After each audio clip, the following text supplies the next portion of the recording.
Hello friends, আমি সুতনু ঘোষ। আজকে আমরা পেয়েছি খড়গপুরের একজন নামকরা একজন সাহিত্যিক দেবব্রত চট্টোপাধ্যায়কে। দেবব্রত চট্টোপাধ্যায়ের কাছে জেনে নেব ওনার সম্পর্কে এবং ওনার সাহিত্য চর্চা এবং অন্যান্য বিষয় সম্পর্কে। প্রথমেই জিজ্ঞেস করি যে আপনি কেমন আছেন? আমি ভালো আছি। আর আপনার জন্ম কি খড়গপুরেই না কোথায় হয়েছে? হ্যাঁ, আমি তার আগে দর্শক এবং শ্রোতা বন্ধুদের আমার প্রীতি, শুভেচ্ছা ও শ্রদ্ধা জানিয়ে আমি আমার আজকে যে সুতনু ঘোষ আমার সাক্ষাৎকার নিতে এসেছেন, আপনার সামনে আমার বক্তব্যগুলি রাখছি।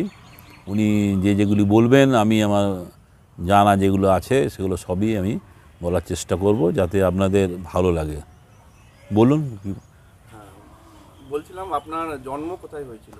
আমার জন্ম হয়েছিল খড়গপুর শহরে। আমি খড়গপুরে যাকে বলে ভূমিপুত্র, সেই ভূমিপুত্রে খড়গপুরে মথুরাকাটি অঞ্চলে বি টাইপ কোয়ার্টার আছে, সেই কোয়ার্টারেই আমার জন্ম হয়েছিল। এবং আমাদের ছেলেবেলা ওই রেল কলোনিতে সবার ছিল যেমন একটা পরিবার, সবার সঙ্গে সবার খুব সুন্দর পারস্পরিক বোঝাপড়া সম্পর্ক ছিল। এবং ওখানে আমাদের একটা খুব ইন্টারেস্টিং জিনিস ছিল, সেটা হচ্ছে কুলিগাড়ি। খড়গপুরে অনেকেই জানেন, হয়তো চোখে এখনকার প্রজন্ম তো দেখেনি, আমার ছেলেরাও দেখেনি, এখনকার প্রজন্ম দেখেনি। আমাদের সমসাময়িক অনেক বয়স্ক কবি সাহিত্যিক বন্ধু আছেন কিংবা এমনিও আছেন, তারাও কুলিগাড়ি দেখেননি, শুনেছেন। এবং সাহিত্যিক রমাপদ চৌধুরীও কোনো জায়গায় উল্লেখ করেছেন, কিন্তু উনি থাকতেন গোলবাজারে। আর আমরা যেখানে থাকতাম মথুরাকাটি, আমাদের বাড়ির সামনে দিয়েই কুলিগাড়ি যাতায়াত করতো। এবং আমরা কুলিগাড়িতে স্কুলেও গেছি, এমনিও যেতাম, কোনো কিছু কেনাকাটা বই টই যেমন শুক্তারা কিনতে গেট বাজারে আসতাম, বিভিন্ন অকেশনে আসতাম। আমি আমার একটি গদ্য গ্রন্থ আছে, নিজস্ব জানালা, 600 পৃষ্ঠার। তাতে খড়গপুরের প্রসঙ্গে প্রায় 150 থেকে 200 পৃষ্ঠা খড়গপুর নিয়ে আলোচনা আছে। হ্যাঁ, তাছাড়া আরও নানা সারা ভারত নিয়ে ভ্রমণ, কবি সাহিত্য সম্পর্কিত নানান ঘটনা নিয়ে বইটিতে আছে। তো তাতে আমি কুলিগাড়ি সম্বন্ধে অনেকখানি বলেছি। তো আমার ছেলেবেলা ওই মথুরাকাটিতে কেটেছিল এবং ওখানে একটি সুন্দর মণ্ডল ছিল। আমি আমাদের এখানে একটা সাহিত্যর পরিবেশও ছিল এবং আমরা হাতে লেখা একটা পত্রিকা বার করতাম, আমার উদ্যোগেই বেরিয়েছিল। পরবর্তীকালে বড়রা, আমি ধ্রুবতারা বলে হাতে লেখা বার করতাম, পরবর্তীকালে বড়রা ব্যাপারটাকে ওরা রুফে নেয় এবং ধূমকেতু নামে একটি পত্রিকা হাতে লেখায় চালু করে। সেটি খুব সুন্দর হয়েছিল, কিন্তু হাতে লেখা পত্রিকা যা হয় শেষমেশ কার কাছে ওটা ছিল, হারিয়েও যায় সময়ের ইয়েতে। তো আমি ওই ছোটোবেলার থেকে ওই সাহিত্যের প্রতি ইন্টারেস্টেড ছিলাম।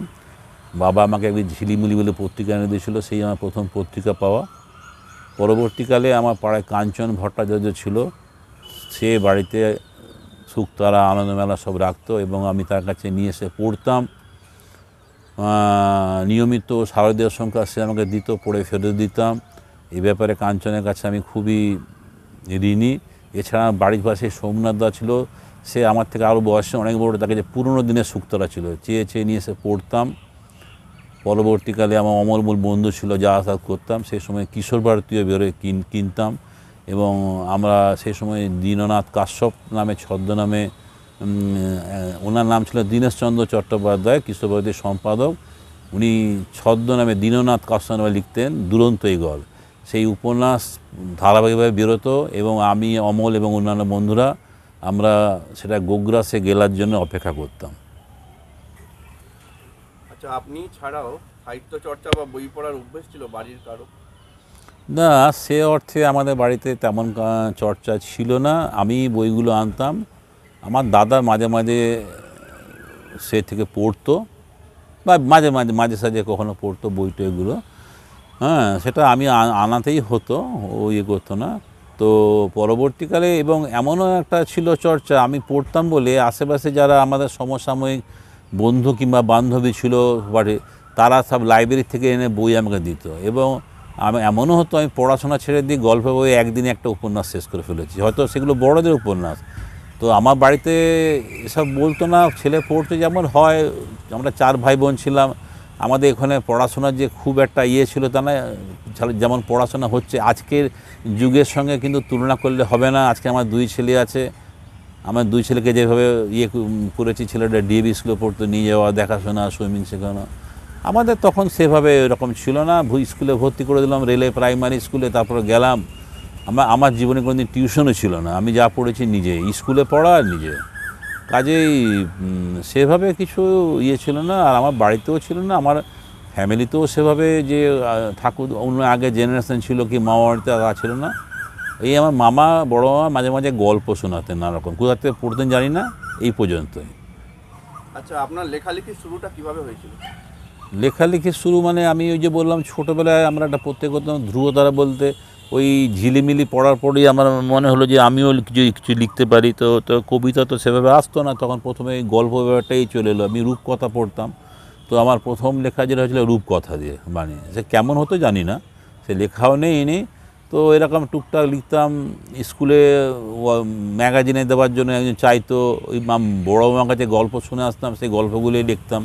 সেই গল্পগুলো অবশ্যই মৌলিক নয়, এখন বুঝতে পারি। যাই হোক, এরকমই ছিল। তারপর 7, 8-এ ওঠার পর বন্ধই হয়ে যায়, এবং এটা আমার আবার রিভাইভ করে আমার কলেজে পড়ার সময়। যখন কলেজে পড়ি তখন আবার লিখতে শুরু করি, এবং তখন অনেক কবিতায় লিখতাম, সেগুলো আজ পর্যন্ত অপ্রকাশিতই রয়ে গেছে।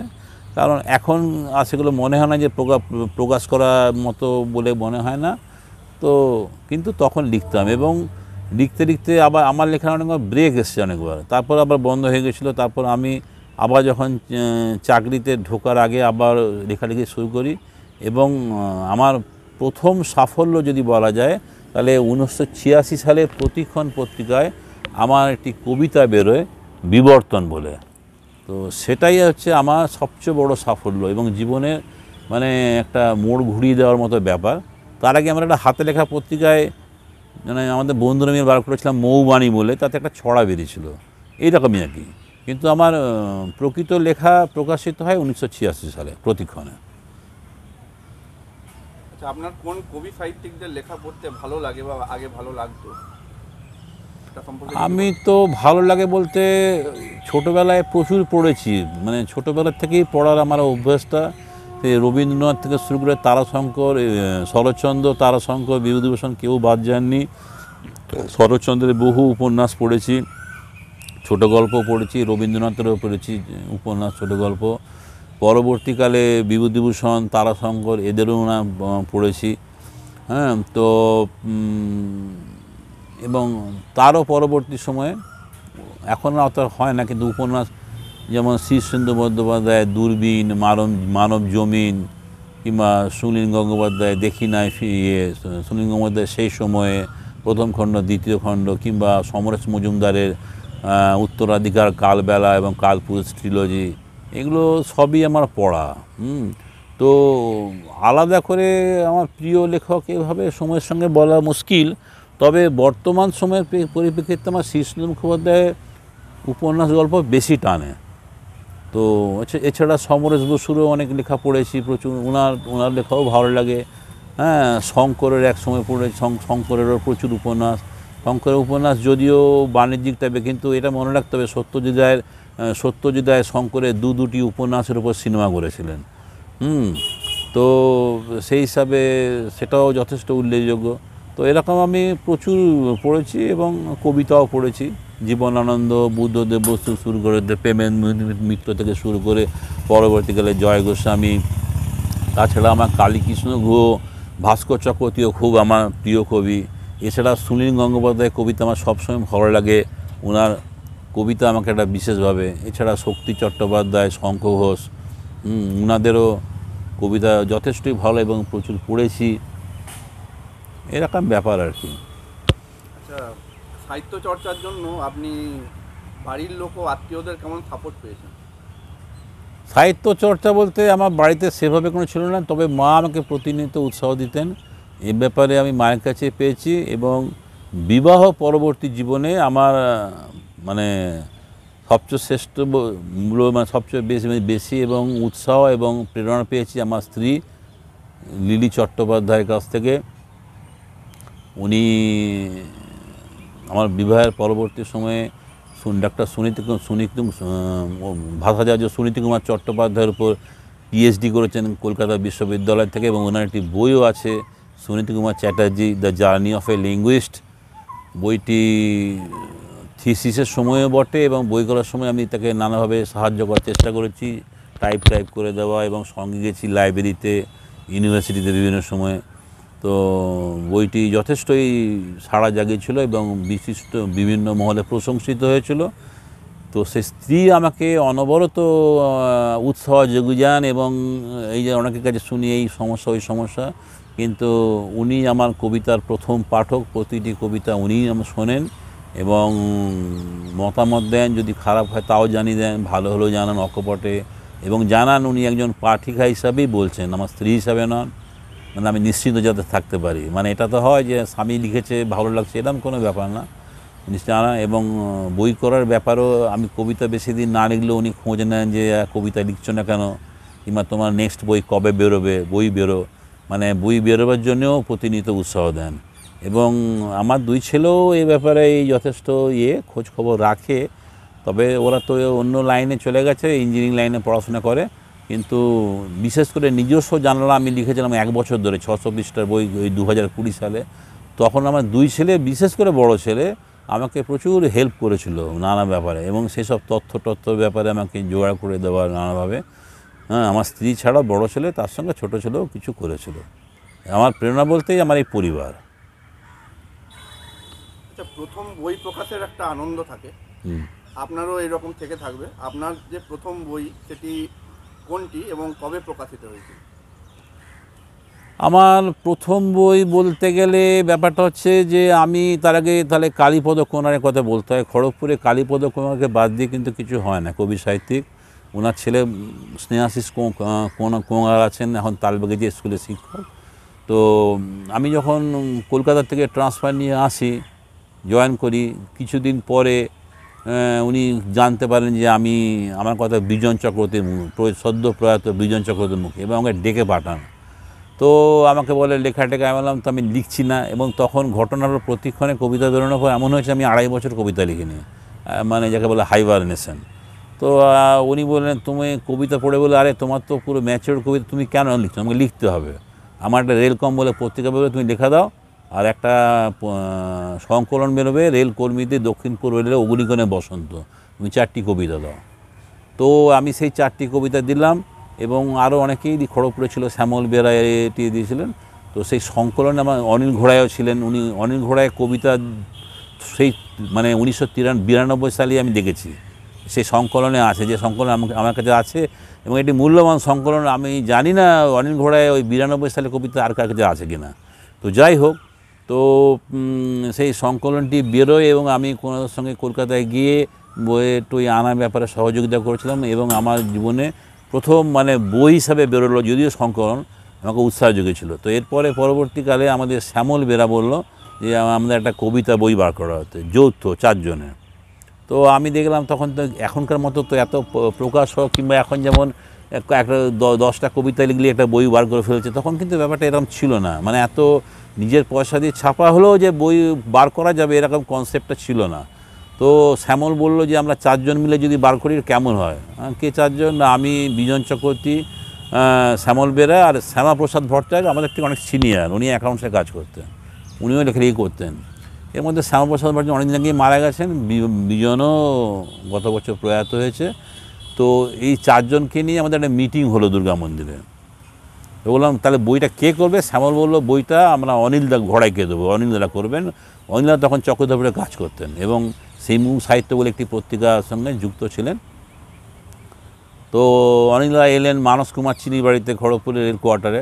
তো আমরা গিয়ে দেখা করলাম, এবং উনি বললেন ঠিক আছে। সেই সময় অনুপ কুমার সিংহ বলে একজন সাহিত্যিক খড়গপুরে ছিলেন, অনিলদার বন্ধু।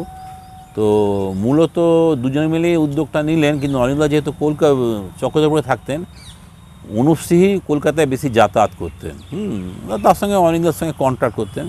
তো ওনাদের সাহচর্যে আমাদের প্রথম কাব্যগ্রন্থ, যৌথ কাব্য, আমার কিন্তু প্রথম মানে যে কাব্যগ্রন্থ একক ছিল না, যৌথ কাব্যগ্রন্থ 1993 সালে মোহিনের ঘোড়াগুলি, এবং প্রত্যেকে 1 ফর্মা করে কবিতা ছিল। এবং আমি এত উৎসাহী ছিলাম প্রত্যেকে বই নিয়ে রিভিউ মানে কীভাবে করা যায় আমাকে বলে দপ্তরে গিয়ে দিয়ে, তখন কিন্তু রিভিউ হতো, আমি নিজে গিয়ে জমা দিয়েছিলাম এবং মোহিনীর ঘোড়াগুলি আশ্চর্যজনকভাবে দেশ পত্রিকায় রিভিউ হয়েছিল, যেটা এখনও মানে ভাবতেই পারবে না। দেশ পত্রিকায় রিভিউ হয়েছিল, আনন্দবাজার পত্রিকায় রিভিউ হয়েছিল, সংবাদ প্রতিদিনে রিভিউ হয়েছিল, ওভারল্যান্ডে রিভিউ হয়েছিল, যুব মানুষের রিভিউ হয়েছিল এবং সবগুলি আমি দপ্তরে গিয়ে দিয়ে এসেছিলাম। এছাড়া বেহুলাতেও হয়েছিল, কালীপদ কোনার নিজে রিভিউ করেছিলেন। তো এই আমার হলো প্রথম কাব্যগ্রন্থ এবং পরবর্তী সময়ে দ্বিতীয় যেটা কাব্যগ্রন্থ একক মানে এক ফর্মার বই বেরিয়েছিল কবিতা, সেটা হচ্ছে এটা 1993 সাল, তো 1996 সালে বেরোলো ওই কবিতা পাক্ষিক থেকে সুবর্ণ জনপদ। এটা আপনার একক বই? একক, এটা একক, প্রথম একক। আর তারপরে বেরোয় ঘুম শহরের দিনলিপি, সেটা হচ্ছে 1997 পূর্ণাঙ্গ 4 ফর্মার একক কাব্যগ্রন্থ। 1997 সালে আমার প্রথম একক গ্রন্থ 4 ফর্মার ঘুম শহরের দিনলিপি কবিতা পাক্ষিক থেকে কবিতা প্রকাশ পেয়েছিল কলকাতা বইমেলাতে। এগুলো হলো, এটা হলো প্রথম আপনার সংকলনে বেরিয়েছিল এবং প্রথম একক বই। হ্যাঁ, মানে যেহেতু আমার এইভাবে বেরিয়েছে বলে আমি ব্যাপারটা ক্লিয়ার করে দিলাম। হ্যাঁ, আর এখন পর্যন্ত যদি আমরা ধরি আপনার লেখা কয়টি মোট বই প্রকাশিত হয়েছে একক এবং সংকলন মিলিয়ে, সে সম্পর্কে কিছু বলুন। বই বলতে গেলে আমার কাব্যগ্রন্থ 10টি প্রকাশিত হয়েছে। এই 10টি কাব্যগ্রন্থের মধ্যে 9টি হচ্ছে পুরো মৌলিক কাব্যগ্রন্থ আর একটি হচ্ছে নির্বাচিত প্রেমের কবিতা। এই 9টি বই থেকে বেছে প্রেমের কবিতাগুলি বেছে নিয়ে একটি বই হয়েছে এবং এটা নিয়েই 10টি কবিতা কাব্যগ্রন্থ আমার প্রকাশিত হয়েছে। এর মধ্যে 1 ফর্মারও যেমন আছে, 3 ফর্মারও আছে, এরকম আছে, 4 ফর্মারও গোটা 4 আছে প্রকাশিত হয়েছে। একটি গল্প গ্রন্থ প্রকাশিত হয়েছে মিউজিক্যাল চেয়ার, একটি গদ্য গ্রন্থ 600 পৃষ্ঠার, মানে বিশাল মোটা, এবং সেটা আমার বলা যায় আমার মানে লাইফের ম্যাগনাম ওপাস। আমার ম্যাগনাম ওপাস হচ্ছে নিজস্ব জানালা, এবং এই বইটিতে আমি লিখে যথেষ্ট সাফল্য পেয়েছি। এবং সাধারণত লিটল ম্যাগাজিনে কি হয়, কোনো পাবলিশার তার দায়িত্ব নেয়, কিন্তু আমাদের মতো বইগুলো বিক্রি হয় না। কিন্তু নিজস্ব জানালা বই মানে পার্সোনালি আমার কাছে এবং আশেপাশে কিছু খড়গপুরে বিভিন্ন আমার স্ত্রীর কাছে, আমার বন্ধুবান্ধব কাছে, নিজ থেকে শুরু প্রায় 80 থেকে 100 কপি মতো বিক্রি হয়েছে, যেটা কিন্তু চিন্তা অত দামি বই, কিন্তু বইটার মূল্য ছিল 800 টাকা। হ্যাঁ, তো সেই বই কিন্তু এবং বইটি প্রায় নিঃশেষিত হওয়ার অবস্থায়। তো এই বই দ্বিতীয়বার ছাপাও খুব মুশকিল, তো এটা আমার সাফল্য। আর এছাড়া আরও 2টি বই আছে ছোটদের, একটি হচ্ছে ছড়ার বই জল তরঙ্গ, ছড়া এবং লিমেরিক নিয়ে, আর আরেকটি বই আছে আজ শুধু লিমেরিক, ওটি পুরো 4 ফর্মার লিমেরিকের কবিতা, 56টি লিমেরিক নিয়ে ওইটি প্রকাশিত হয়েছিল আজ শুধু লিমেরিক। অর্থাৎ আমার এই মুহূর্তে 14টি প্রকাশিত গ্রন্থ এবং আরও 5 থেকে 6টি গ্রন্থ প্রকাশের অপেক্ষায় রয়েছে। আগামী 1 থেকে 1.5 বছরের মধ্যে আরও 5-6টি গ্রন্থ আমার প্রকাশ হবে। এর মধ্যে গদ্য গ্রন্থও আছে, কাব্যগ্রন্থও আছে, আবার লিমেরিকও আছে। আচ্ছা, আপনার একটা কবিতা আমরা শুনে নেব, একটা কবিতা পাঠ করেন, আপনাকে অনুরোধ করব একটা আচ্ছা আচ্ছা, ঠিক আছে, করে শোনানোর জন্য। আচ্ছা, আমি ওই আমার তুমি তখন অরণ্য দেবী যে বইটি 2023-এ বেরিয়েছিল, তার থেকেই আমি দ্বিতীয় কবিতাটি পাঠ করছি। এই কবিতাটি দেশ পত্রিকায় 17 এপ্রিল 2022-এ দেশ পত্রিকায় প্রকাশিত হয়েছিল। কবিতাটার নাম হচ্ছে মৌন লিপিমালা। চৈত্রের দামাল ঝড়ে উড়ে গেছে অরণ্য জনপদের সাজানো সংসার, আকাশ এখন পরিষ্কার, অনেকটাই শান্ত। মেঘের ফাঁক দিয়ে চাঁদ নেমেছে অরণ্যের মাঝে নিশ্চুপে, এখন ঝর্ণার জলে তার লুকোচুরি। তুমি বসে আছো আমার মুখোমুখি, কিছু শুনতে চাইছো আমার কাছ থেকে, অরণ্যের এই নির্জনতায় চাঁদের আলোয় আমিও কিছু শুনতে চাইছি, তোমার মুখ থেকে সেগুন মঞ্জরির সুবাসের মতো। আশ্চর্য, এই নীরবতার মধ্যে ফুটে উঠেছে মৌন লিপিমালা, আর সেই লিপিমালার মাঝে আজ ডুবে যাচ্ছে সমস্ত বিশ্ব চরাচর। ভালো লাগলো এবং ধন্যবাদ আপনাকে কবিতা পাঠের জন্য। এর পরের প্রশ্নতে চলে যাব। আপনি তো বিভিন্ন লিটিল ম্যাগাজিন এবং পত্রপত্রিকায় অনেক লেখালেখি করেছেন, সে সম্পর্কে কিছু বলুন। আমি তো মোটামুটি 86-তে প্রতিক্ষণে লেখা লিখলো সেভাবে হয়নি। আমার লেখালেখিটা শুরু হয় মোটামুটি 90 দশক থেকেই আমি পুরোপুরি কবিতায় চলে আসি। তো সেই সময় কবিতা পাক্ষিকেরও জন্ম হয়, কবিতা পাক্ষিক আজও চলছে। তো কবিতা পাক্ষিকে আমি নিয়মিত লিখতাম। এছাড়া খড়গপুরের মোনালিসা মানস কুমার চিনির সম্পাদনায় প্রকাশিত, তাতেও আমি লিখতাম। মানস মাঝখানে সম্পাদক হিসেবে আমার নামও যুক্ত করেছিল, গোটা 6 সংখ্যায় আমার সম্পাদক হিসেবে আমার নামও আছে। তো আমিও নানাভাবে সাহায্য করতাম, আর্থিকভাবে কিংবা অন্যভাবে। তো যাই হোক, এছাড়া বেহুলায় লিখতাম, খড়গপুরের ডুলুং এসব কাগজে লিখতাম। এছাড়া আমি কলকাতায় সেই সময়ে বিখ্যাত কাগজে লিখে যেগুলো সাফল্য পেয়েছি, সেটা হচ্ছে শিবনারায়ণ রায় সম্পাদিত জিজ্ঞাসা, এই পত্রিকায় লিখেছি। প্রণবেন্দু দাশগুপ্ত সম্পাদিত অলিন্দ, এখানে লিখেছি। নির্মল বসাক সম্পাদিত ইন্দ্রাণীতে, এখানে অনেকবার লিখেছি। ফণীভূষণ আচার্য সম্পাদিত মহারাজে একাধিকবার লিখেছি। ধৈর্যটিচন্দ্র সম্পাদিত এবং একাধিকবার লিখেছি। শুদ্ধসত্য বসুর সম্পাদিত এককে লিখেছি। ভূমেন্দ্র গুহ সম্পাদিত, এটা ঠিক আমার খেয়াল নেই, কাব্যগ্রন্থের সেই ময়ূক পত্রিকায়ও আমি একাধিকবার লিখেছি। এছাড়া লিখেছি আমি প্রথম আলো পত্রিকায়, বিজল্প, এগুলি সবই কলকাতা। কবিতা সীমান্ত, সুজিত সরকার সম্পাদিত কবিকৃতি, একাধিক কাগজে লিখেছি। এছাড়া বাণিজ্যিক কাগজ যেগুলো বলা হয়, তার মধ্যে যেমন লিখেছি দেশ পত্রিকায় লিখেছি একাধিকবার, প্রতিক্ষণতা লিখেছিলাম, সানন্দায় লিখেছি। কবি সম্মেলনকে ঠিক বাণিজ্যিক পত্রিকা বলা যায় না, কিন্তু তার সার্কুলেশন ভীষণ ভালো। এই কবি সম্মেলনও আমি একাধিকবার লিখেছি, বহুল প্রচারিত। এছাড়া আছে কথা সাহিত্য আছে, মনোরমা আছে, কলেজ স্ট্রিট আছে, এসব কাগজেও আমি লিখেছি কবিতা প্রতি মাসে। তো আমার তো মোটামুটি লেখালেখি হিসাবে এইসব পত্রিকায় সব লেখালেখি অনেক করেছি। এছাড়া আমি নিয়মিত যেটা লিখেছি, এটা কৌরবে লিখেছি, 2-3 বার লিখেছি, কৌরবে লিখেছি। জামশেদপুর থেকে প্রকাশিত কমল চক্রবর্তী সম্পাদনায়, বিখ্যাত পত্রিকা। তো এরকম একাধিক কাগজ আছে। এছাড়া বিজিত কুমার ভট্টাচার্য সম্পাদনায় আসামে হাইলাকান্দি থেকে বেরোত সাহিত্যে একাধিকবার লিখেছি। এবং নির্বাচিত সাহিত্যে আমার সাহিত্য সংকলনে, কবিতা সংকলনে বিখ্যাত কবিদের সঙ্গে আমার কবিতাও গৃহীত হয়েছে, আছে। এছাড়া কবিতা বাকি থেকে নির্বাচিত 9-এর দশকের একটি সংকলন বেরিয়েছিল, তাতে আমার কয়েকটি 5-6টি কবিতা আছে।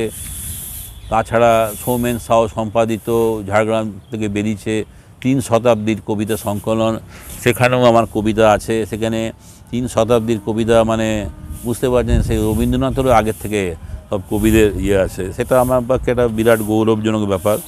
এছাড়া অনিল ঘোড়াই এবং সুনীল মাঝি সম্পাদিত দগ্ধ দিনের কৃষ্ণচূড়া, তাতেও একগুচ্ছ কবিতা আছে। এরকম মধুসূদন ঘাটি সম্পাদিত প্রেমের নির্বাচিত কবিতা সংকলন, সেখানেও আছে। এই সংকলনগুলিতে স্থান পাওয়া রীতিমতো সম্মান এবং গৌরবের ব্যাপার, এবং আমার মনে হয় যে কোনো পুরস্কার কিংবা সম্মাননার থেকে কম কিছু না, বরঞ্চ আমার মতে বেশি। কারণ পুরস্কার সম্মাননা তো যে যতই বলুক অনেক রকম আছে, কজনে সেটা খবর রাখে বিশেষ কিছু পুরস্কার ছাড়া, কিন্তু সেগুলো ওই নিজের শোকেসেই রয়ে যায়। কিন্তু সংকলনগুলি কিন্তু বিভিন্ন জায়গায় ছড়িয়ে পড়ে, বিভিন্ন মানুষের কাছে, কবি সাহিত্যিক এবং বিভিন্ন লাইব্রেরিতে থেকে যায় একটা দীর্ঘ সময়ের জন্য। এই আমার বিরাট প্রাপ্তি। ধন্যবাদ। আচ্ছা, আপনার লেখালেখি ছাড়াও আপনার বিভিন্ন রকম শখ থাকতে পারে এবং অন্যান্য বিষয় নিয়ে আগ্রহ থাকতে পারে, সে সম্পর্কে কিছু বলুন। হ্যাঁ, শখ তো আমার আছেই। আমার ছোটোবেলার থেকেই যখন 5-6-এ পড়ি তখন থেকেই আমার ডাক টিকিটের সংগ্রহ প্রতি একটা মানে যাকে হবি বলে তৈরি হয়।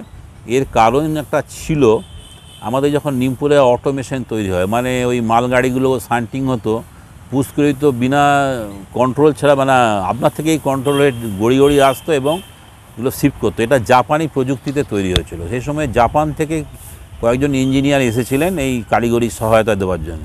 তো আমাদের এখানে শঙ্করদা ছিলেন, শঙ্কর, শম্ভু, তারক, 3 ভাই। তার বাবা ওই অটোমেশনে কাজ করতেন। তো সেই সময় জাপানিদের কাছ থেকে অনেক স্ট্যাম্প ফ্যাম্প কয়েন টয়েন পেয়েছিলেন। তো ন্যাচারালি শঙ্কর দাদার বাড়িতে প্রচুর ডাক টিকিটের সংগ্রহ ছিল, শঙ্কর দাস আর কি। তো আমার দেখতাম, আমার ভীষণ ভালো লাগতো। তো শঙ্কর দামকে আমি একটি জাপানের ডাক টিকিট আমাকে দিলেন, নিপ্পন। জাপানে তখন থেকেই ব্যাপারটা জানলাম, ভারত পৃথিবীতে এমন বহু দেশ আছে যারা ডাক টিকিট কয়েনে নিজের নাম লেখে না, নিজেদের নামই লেখে।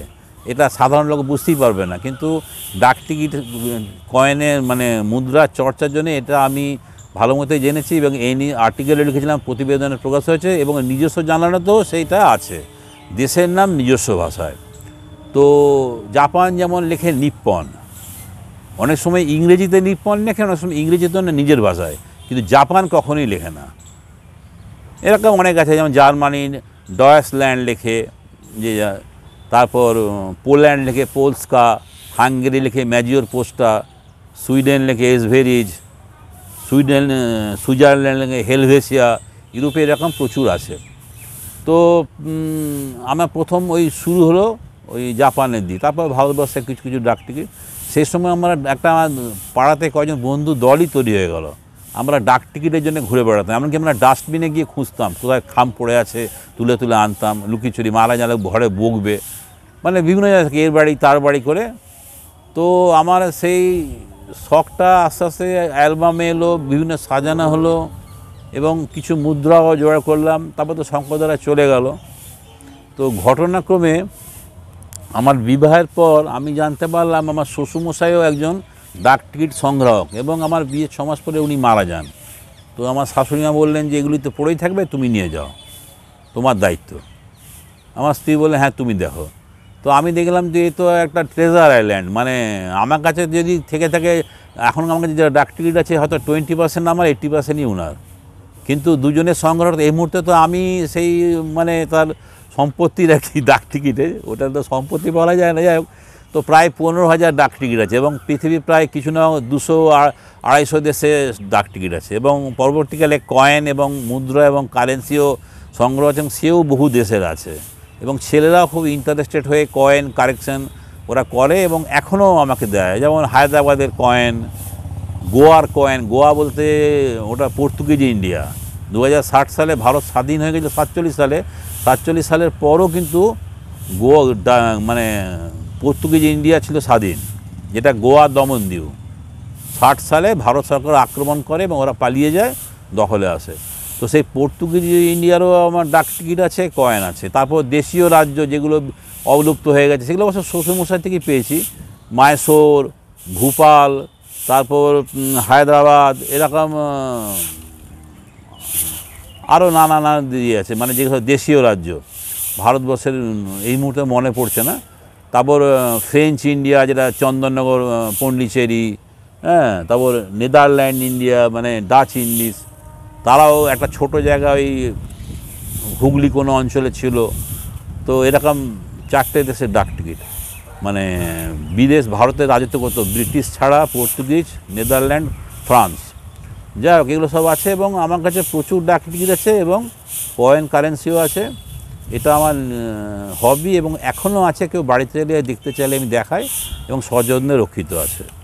আর এছাড়া আমার একটা ছিল ছবি, যেটা ছবি আঁকতাম ছোটোবেলায়, পরে আঁকা হয়ে ওঠেনি। ছবির প্রতি আমার ভীষণ মানে আগ্রহ এবং আমি যখন থেকে কম্পিউটার এলো, ইন্টারনেটে ছবিগুলি জানতাম, সেই পিকাসো, ভ্যান গগ থেকে শুরু করে বতিচেল্লি যত আছে, হ্যাঁ, মাতিস ভারতবর্ষে, তারপর ভারতীয় অবনীন্দ্রনাথ ঠাকুর, আমাদের রাজা রবি বর্মা, এসব পেন্টিং আমি ওই ডাউনলোড করে অ্যালবাম করে সাজিয়ে রেখেছি, মাঝে মাঝে দেখি। আমার ভেনাস, যেমন ভেনাসের একটা অ্যালবামের সিরিজই আছে, পৃথিবীর বিখ্যাত বিখ্যাত আর্টিস্টের ভেনাসের ছবি।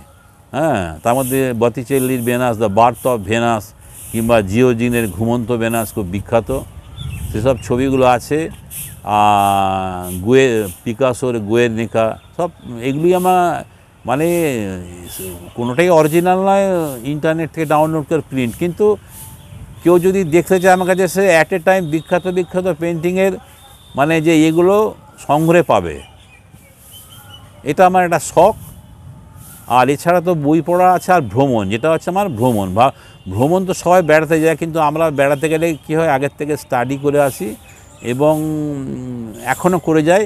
আর এইটা আমি আমার নিজস্ব জানালাতে পুরো ভ্রমণে যেখানে গেছি তার সংস্কৃতি, ভৌগোলিক, ঐতিহাসিক বিবরণ সমস্ত কিছু লিপিবদ্ধ। যেমন গোয়ার স্বাধীনতার হিস্ট্রি কীভাবে এলো, কিংবা হায়দ্রাবাদ কীভাবে যখন এলো, এগুলো সব ডিটেলস আমি লিখেছি। এবং ভবিষ্যতেও যদি আরও অনেক বইটা লেখার পরও বেড়াতে গেছি, যদি সুযোগ হয় লিখব। কিন্তু এবং আমি আরেকটা ব্যাপার হয়, যেটা আমাকে কবি মোনালিসা ভৌমিক বলেছিলেন যে আপনি খুব ভালো লেখেন। আমি বেড়াতে গেলে ভ্রমণের উপর কিন্তু আমার কবিতা এসে 2-4টে কবিতা লেখাই হয়ে থাকে। এবং ওই নিজস্ব জানালাতে প্রায় 30-35টা কবিতা আছে ভ্রমণের উপর, যেগুলো অন্য বইতেও আছে। তো এরকম ব্যাপার, আমার এগুলোই ভালো জায়গা, ভালো লাগার জায়গা। হ্যাঁ, এর বাড়ি আর তেমন কিছু ইয়ে নেই। আচ্ছা, আপনার চাকরি জীবন নিয়ে কিছু বলার জন্য অনুরোধ রইল। চাকরি জীবন বলতে যদি বলতে হয়, আমার যখন 20 বছর বয়সে বাড়িতে, তখন আমার আর্থিক পরিস্থিতি খুবই খারাপ।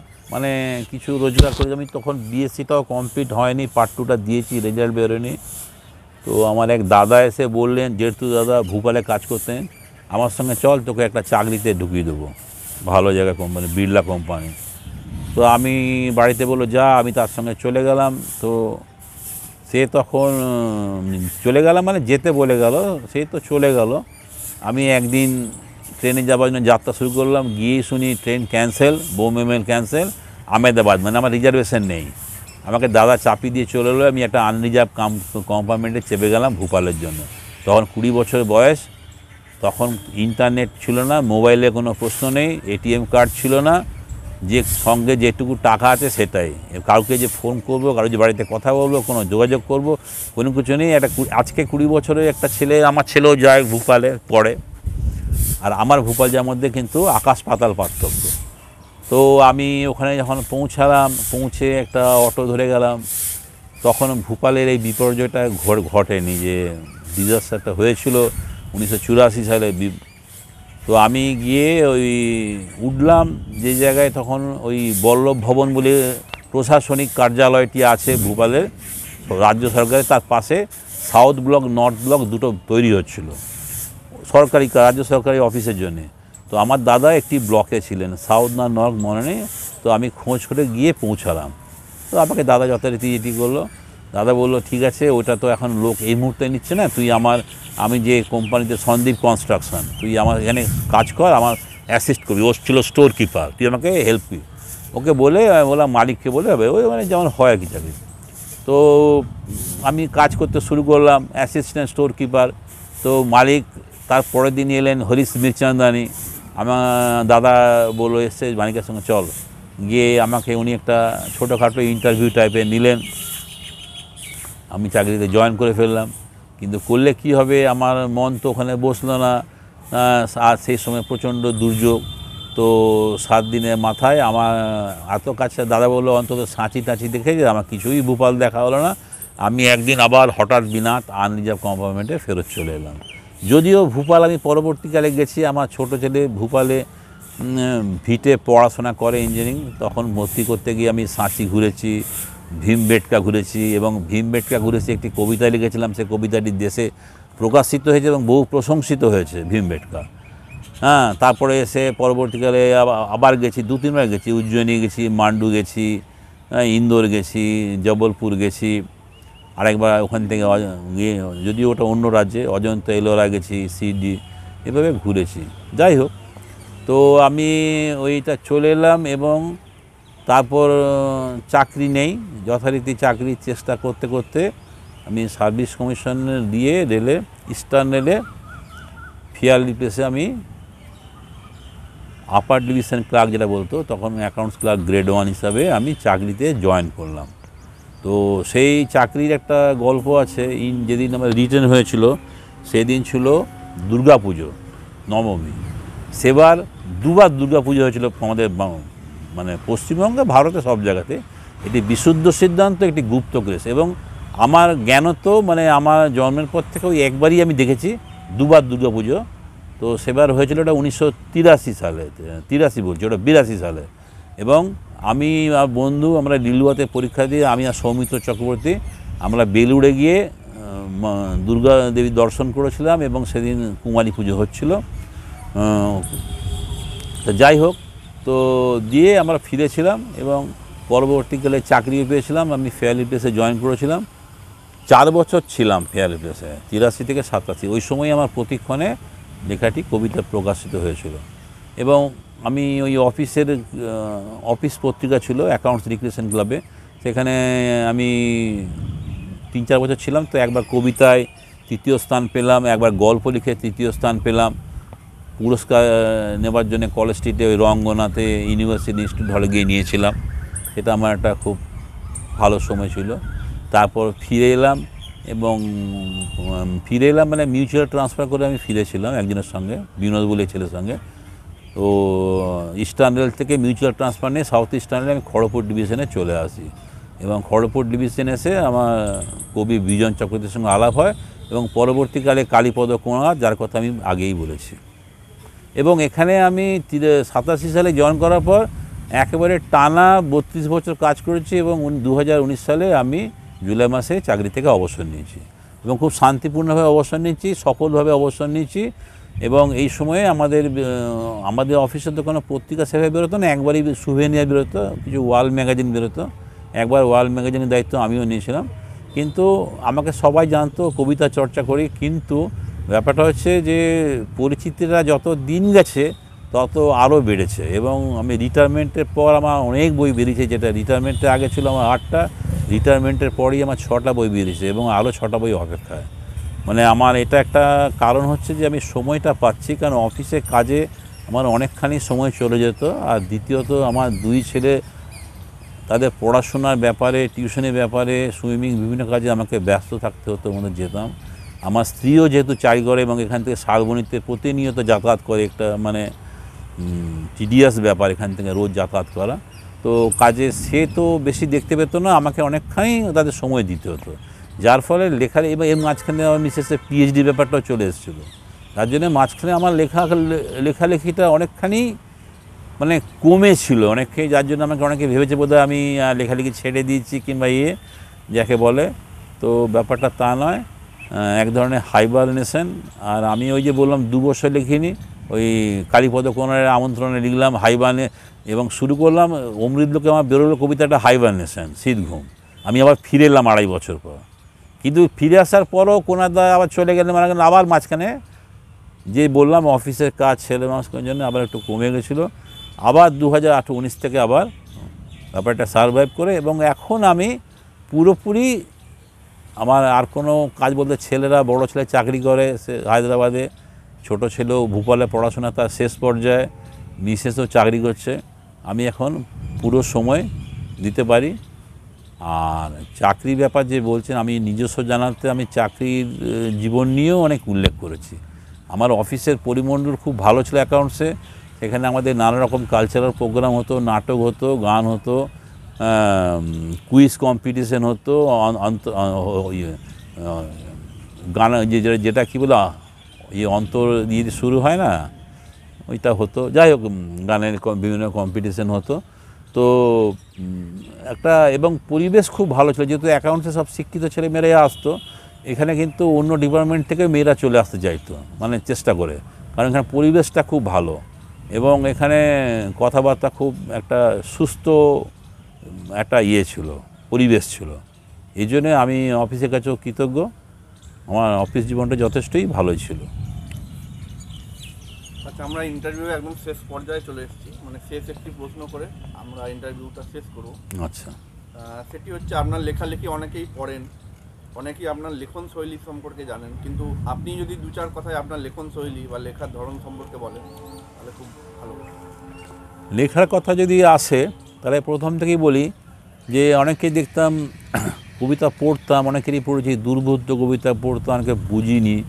এখনও অনেকে লেখেন দুর্বোধ্য, বুঝেন, এবং সবাই এটা বলা উচিত না, কিন্তু কেউ তো বলেন না যে দুর্বোধ্য, সবাই বলে সুন্দর, কঠিন হলো সুন্দর, ভালো হলো সুন্দর। যাই হোক, তো আমার কবিতা, আমি প্রথম থেকে কবিতা তো এত দীর্ঘদিন ধরে 30 বছরেরও বেশি হয়ে গেল, কবিতা তো একরকমভাবে চলে না, কবিতার ভাঙা গড়া আছে, আমার মধ্যেও ঘটেছে অনেক। প্রথম দিকে যে কবিতার সঙ্গে এখনকার কবিতা ন্যাচারালি মিল থাকবে না। তবে আমার কবিতার মধ্যে যে ব্যাপারটা আছে সেটা হচ্ছে, যেটা আগে বলেছিলাম যে কবিতার মধ্যে চিত্রকল্পের ব্যবহারটা তো আছেই। বর্তমানে আমি লাস্ট শেষে যদি 10 বছর কবিতা দেখা যায়, শুধু চিত্রকল্প না, আমার কবিতার মধ্যে, প্রতিটি কবিতার মধ্যে যেটা থাকে, অনেকেই বলে যে কোনো কবিতার বিষয়বস্তু না শূন্যে নির্মাণ। আমি তো শূন্যে নির্মাণ করতে পারি না, এটা অস্বীকার দেওয়া নেই। শূন্যের উপর কী নির্মাণ হবে কবিতা? কবিতা তো একটা কিছু থাকবে, তা কবিতার সেন্ট্রাল আইডিয়া বলা হোক কিংবা তার একটা কেন্দ্রবিন্দু বলা হোক, আমার কবিতা সেটা থাকে। সেটা একটা ছবিও হতে পারে, কোনো ছবিকে নিয়ে লেখা, কোনো একটা বিষয়বস্তুকে নিয়ে। যেমন আমি 2023 একটা আমার খুব, এটা আমার একটা, তুমি বললে বলেই বলছি, আমার একটা বিরাট সাফল্য। এই যে দেশে আমার কবিতা বেরোলো লাস্ট 4 বছরে 5টা কবিতা। তো আমার প্রতিটি কবিতায়, কবিতা তো একটা, এখন কবিতা দেশে খুব কমই বেরোয়, কখনো 4টে, কখনো 7টা 8টা। তো সব কবিতার উপর তো ছবি হয় না, হয়তো 8টা কবিতা দেখা গেলো 2টো কি 3টের উপরই ছবি, কখনো 4টে। তো আমার আজ পর্যন্ত যে 5টি কবিতা বেরিয়েছে, দেখা গেছে লাস্ট যে 4 বছরে 5টা কবিতা প্রকাশিত হয়েছে, প্রত্যেকটা কবিতায় কিন্তু ছবি আছে। সে মৌনলিপি মানে তো আমার কবিতার উপর আছে, তারপর নিঝুম রাতের কাব্যর উপর আছে, ভীমবেটকার, সে ভীমবেটকার ছবি দেওয়া আছে, তারপর আছে ঝিলপার ও আমার পরিযায়ী পাখি বন্ধুরা, এবং লাস্ট বেরিয়েছে প্রপিতামহ। এর মধ্যে বিশেষ উল্লেখযোগ্য হলো যে লাস্ট দুটো কবিতা, ঝিলপার ও আমার পরিযায়ী পাখি বন্ধুরা, আমি কেন বলছি এই জিনিসটা ক্লিয়ার হয়ে যাবে, তাতে আমি ওই পরিযায়ী পাখিদের উপর কবিতা লিখেছিলাম। আমার কবিতা কিন্তু মানে না বোঝার মতো কিছু নেই, কবিতার অন্তর্নিহিত মানে অবশ্যই আছে, মানে পড়ে মনে হলো সহজ, সহজ ভাবলে কোনো অসুবিধে নেই, কিন্তু সহজের মধ্যেই অনেক গভীর ব্যাপার আছে, কিন্তু পড়তে কোনো অসুবিধে নেই, যে ঢোকা যাচ্ছে না, বোঝা যাচ্ছে না, এরকম কোনো ব্যাপার নেই, যে যেমনভাবে বুঝতে পারে, অনেক রকমভাবে ডাইমেনশন। তো সেই কবিতার 7টি কবিতা বেরিয়েছিল, কিন্তু আমার কবিতাটিকে কভার করেই শিল্পী সুব্রত চৌধুরী পুরো 2 পাতা জুড়ে ছবি এঁকেছিলেন ঝিলপাড়ের উপর, এবং পরিযায়ী পাখিরা বসে আছে ঝিলপাড় পাখি। এটা আমার কাছে একটা বিশাল অ্যাচিভমেন্ট। বললাম না, পুরস্কার সম্মাননার থেকেও এক একটা জিনিস হয়ে যায়, যেমন সংকলনের অন্তর্ভুক্তি, তেমনি একটা যে 7টা কবিতার মধ্যে আমার কবিতায় প্রজেক্ট হচ্ছে, এরকম শিল্পী নিয়ে ভাবছে, তো কবিতার মধ্যে একটা ছবি থাকে। আবার প্রপিতামহ যেটা বেরোলো এই এপ্রিল মাসেরই 2 তারিখে বেরিয়েছে, তাতে ওই 4 পাতা জুড়ে কবিতা বেরিয়েছে। প্রথম 2 পাতায় 4 জনের আলাদা, তার মধ্যে একজনের কবিতার উপরেই ছবি আছে, আর পরের পাতায় 4টি কবিতা আছে, সেটি হচ্ছে আমার কবিতার উপরেই ছবিটা। একটা বিশাল বট গাছে পাখি বসে আছে, প্রপিতামহ। আমার যে থিমটা হচ্ছে এই যে প্রপিতামহ, মানে আমার বাড়ির সামনে যে বট গাছ আছে তাকে আমি প্রপিতামহ হিসাবে দেখছি আর কি, এটাই কবিতার বিষয়বস্তু। তার মধ্যে নানা রকম আছে, পাখিদের আশ্রয়স্থল, জোনাকিদের আশ্রয়স্থল, সে পাখিদের। তো সেই কবিতার মধ্যে ছবি। তো আমার কবিতার মধ্যে একটা ব্যাপার কি, বেশিরভাগ কবিতার ক্ষেত্রে যদি তুমি লক্ষ্য করে দেখবে একটা ছবি পাবে। তো আমার এর শৈলীটা, এটা একটা ধরনের শৈলী লেখা। এছাড়াও অন্যরকমভাবে লেখে, সামাজিক চেতনা লেখা হয়, প্রেম নিয়ে, প্রতিবাদ নিয়ে, সব রকমভাবে লিখি। যে আমি কোনো বিশেষ, অনেকে বলে প্রেম, কিন্তু প্রেম ছাড়াও আমি বিভিন্ন বিষয়বস্তু নিয়েও লেখালেখি হয়, সামাজিক ঘটনায়।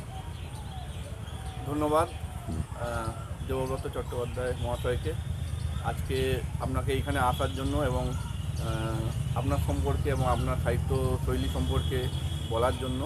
যারা দর্শক আছেন, যারা শ্রোতা আছেন, তারা আপনার সম্পর্কে জানতে পারবে, আপনার লেখালেখি সম্পর্কে জানতে পারবে, অনেকটা সমৃদ্ধ হবে। এটা বলে আমি আজকে আমার ভিডিও আর এক মিনিট, আমিও তাহলে আমার দর্শক ও শ্রোতাবৃন্দদের আমার শ্রদ্ধা, শুভেচ্ছা ও ভালোবাসা জানিয়ে আমি আমার এখানকার এই সাক্ষাৎকারটি আজকে শেষ করলাম। শেষ কথা বলবেন সুতনু ঘোষ।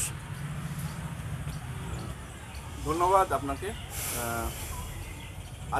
আজকে আমরা অনেকটা সমৃদ্ধ হলাম আপনাকে পেয়ে। আমাদের খুবই ভালো লেগেছে যে আপনি এসেছেন এবং সময় দিয়েছেন, এবং আমাদের যারা দর্শক আছে তারা আপনার সম্পর্কে জানতে পারছে।